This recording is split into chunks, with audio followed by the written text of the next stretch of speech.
Hello, good morning my beautiful family. तो आज का ये नया दिन और नया मौका फिर से ज़िंदगी जीने का, अपनी फैमिली के साथ टाइम स्पेंड करने का, जो मन करे जो पसंद हो वो करने का भगवान ने हमें मौका दिया है। तो उन्हें थैंक यू करना तो बनता है, क्योंकि हर किसी को नया दिन नहीं मिलता, बट अगर वो मिल रहा है तो हमें ग्रेटिट्यूड फील करना चाहिए। भगवान को थैंक यू बोलना चाहिए कि उन्होंने हमें नया मौका दिया है। जो गलतियाँ हमने पीछे की हैं उन्हें सुधारने के लिए, जो हम करना चाहते हैं वो करने के लिए, एंजॉय करने के लिए और इस ज़िंदगी को जीने के लिए। तो चलिए आज शुरू करते हैं आज का ये मेरा नया ब्लॉग। तो फिर आप लोग बने रहिए लास्ट तक। और आज आज ना मैं जब उठी तो आज संडे है, तो मुझे ऐसा लगा कि आज खुद को पैम्पर करना चाहिए। तो मतलब वीकली मैं ये करती ही हूँ, बट मम्मी मेरी लखनऊ गई हुई हैं, तो बाबू भी है और दादी हैं, मैं हूँ, तो थोड़ी सी टाइम की जुगलबंदी हो रही है। बट सुबह उठ के मुझे सबसे पहले चाहिए होता है चाय।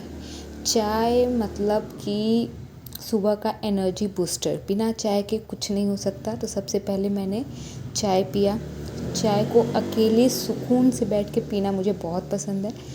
साथ में कोई अपना पसंदीदा हो तो ठीक है, वरना मुझे अकेले चाय पीना बहुत पसंद है, कुछ सोचते हुए, कुछ समझते हुए अपने आप में। फिर मैंने दूध गर्म करने के लिए रखा। मम्मी होती हैं तो ये सारी ड्यूटी उनकी होती है, बट वो फ़िलहाल लखनऊ गई हुई हैं।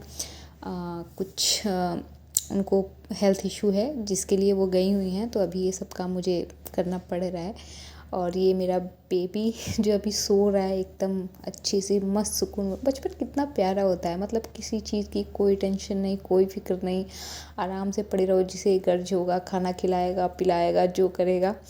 उसके बाद ये उठ गए हैं जनाब।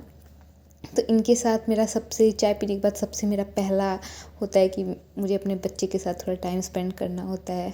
उसकी स्माइल देख के ऐसा लगता है कि मतलब ये दुनिया का सबसे कीमती अगर कुछ है, अभी मुझे समझ में आ रहा है। मम्मी मुझे हमेशा बोलती थी कि जब तुम माँ बनोगी, जब तुम्हारे बच्चे होंगे तब तुम्हें पता चलेगा। और सच में अब मुझे पता चल रहा है कि बच्चों के लिए, पता है, मन में जब वो स्ट्रिक्ट होते हैं पेरेंट्स, तो फिर हमें लगता है यार कितने स्ट्रिक्ट क्यों हैं, ये हैं वो हैं, बट वो प्रोटेक्टिव होते हैं हमें लेके। अब ये चीज़ मुझे फील हो रही है कि वो कभी स्ट्रिक्ट नहीं होते हैं, वो प्रोटेक्टिव होते हैं, उन्हें हमारी चिंता होती है, हमारी फ़िक्र होती है। अब जब खुद का बेबी आ गया है तो ये सारी चीज़ें मुझे खुद ब खुद समझ में आ रही हैं कि कैसे मेरी मम्मी ने हम 3 लोग को पाला है। मतलब कैसे वो करती होंगी, कैसे मैनेज करती होंगी सब कुछ। फ़िलहाल मैं तो यहाँ पे चली आई हूँ तो मम्मी सब कुछ मैनेज करती है, वही सब कुछ संभाल लेती है। तो मुझे ज़्यादा दिक्कत नहीं हुई शुरू से लेके अभी तक। आगे का देखेंगे जब वो वाला टाइम आएगा कि जब मैं जाऊँगी वहाँ पे, तो वहाँ पे भी लोग हैं, लेकिन फिर भी देखेंगे। अभी वहाँ का एक्सपीरियंस मैं बाद में शेयर करूँगी। फिर मैंने सोचा कि यार आज लंच में क्या बनाया जाए। मुझे बहुत ही कुछ सिंपल बनाना था, और सच बोलूँ तो ये जो खाना है ना, ये मेरा कंफर्ट फूड है। दाल चावल और आलू की भुजिया। आलू की भुजिया मेरा ऑल टाइम फेवरेट है। आप मुझे पूरी ज़िंदगी खिला लो। पता नहीं कैसे लोग बोलते हैं कि आलू खा के मन भर गया, ये हो गया वो हो गया, बट आलू की भुजिया आप मुझे पूरी लाइफ लगातार हर दिन 365 दिन खिला लो, मेरा मन नहीं भरता। मुझे ये बहुत पसंद है। और दाल चावल आलू की भुजिया हो तो फिर ये भी मैं 365 दिन खा सकती हूँ, मैं नहीं उबती। ये मेरा ऑल टाइम कंफर्ट फूड है, ऑल टाइम फेवरेट फूड है। तो उसके बाद फिर मैंने चढ़ाई दाल। दाल और चावल और आलू की भुजिया मैं बना रही हूँ, बहुत ही सिंपल खाना। क्योंकि अभी बाबू है तो फिर मैं ऐसा कुछ बना भी नहीं सकती, और मुझे बनाना भी नहीं है। मुझे यही पसंद है तो मैं यही बनाऊँगी और यही खाऊँगी। तो फिर मैंने दाल साफ़ कर लिया और फिर मैंने दाल चढ़ा दिया। पता है क्या, मतलब मायके में ये चीज़ महसूस होती है कि शादी के पहले हम जो नींद लेते थे एकदम सुकून वाली, बेपरवाह वाली, मतलब ससुराल में वो चीज़ पॉसिबल नहीं है। सब कुछ होते भी वो चीज़ तो नहीं मिलती है। अभी यहाँ पे आके मैं, जो मेरी नींद पूरी हो रही है पूरे 8-8 बजे तक, वो वहाँ नहीं हो पाता है। और वैसे अब मेरी जो लाइफ का रूटीन है वो भी थोड़ा चेंज हुआ है, क्योंकि मैं थोड़ा सा स्पिरिचुअलिटी की तरफ भी गई हूँ। और खाना बनाते बनाते ये बाबू साहब रोने लगे, तो फिर मैं इनके पास आई और इनके साथ थोड़ा सा टाइम स्पेंड किया, इन्हें बहलाया फुसलाया और फिर इन्हें सुलाने का ट्राई किया। बट ये कहाँ सोने वाले हैं, ये नहीं सोने वाले हैं। तो ये भी खेल ही रहे थे। तो बगल का एक बच्चा है, वो जब भी इसकी आवाज़ सुनता है वो दौड़ा दौड़ा चला आता है, क्योंकि बच्चे होते हैं ना, बच्चों को बच्चे पसंद होते हैं, उनको चाहिए होता है कोई बच्चा उनके साथ खेलने के लिए। तो ये खुद भी बच्चा ही है, तो ये जब भी बाबू की आवाज़ सुनता है ना, ये उसे देखने के लिए चला आता है बाबू बाबू करते हुए। देखो ये कैसे, देखो ये कुछ करेगा नहीं, इसको बिल्कुल उसके पास नहीं, बस देखेगा और चला जाएगा। ये दिन में कम से कम 10 ही बार ये आते हैं, देखते हैं और जाते हैं।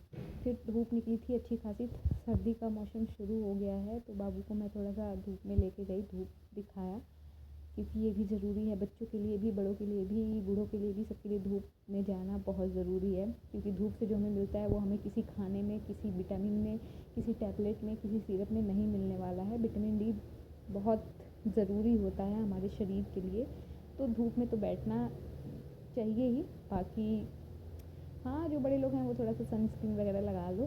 फिर दाल हो चुकी थी मेरी, फिर मैंने चावल साफ़ करके चढ़ा दिया गैस पे, और उसके बाद फिर मैं नहा धो के आ गई और मैंने पूजा किया।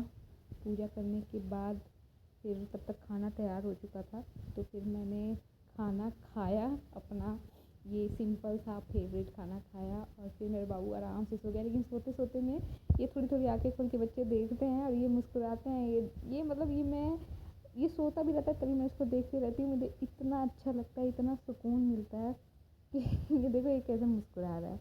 ये तो ये मेरी ज़िंदगी का सबसे अनमोल, सबसे कीमती, सबसे इम्पोर्टेंट अगर अभी कुछ है तो ये यही है। और अगर आपको वीडियो पसंद आई हो तो please like share and subscribe ज़रूर करें। फिर मिलते हैं नेक्स्ट वीडियो में। Bye bye.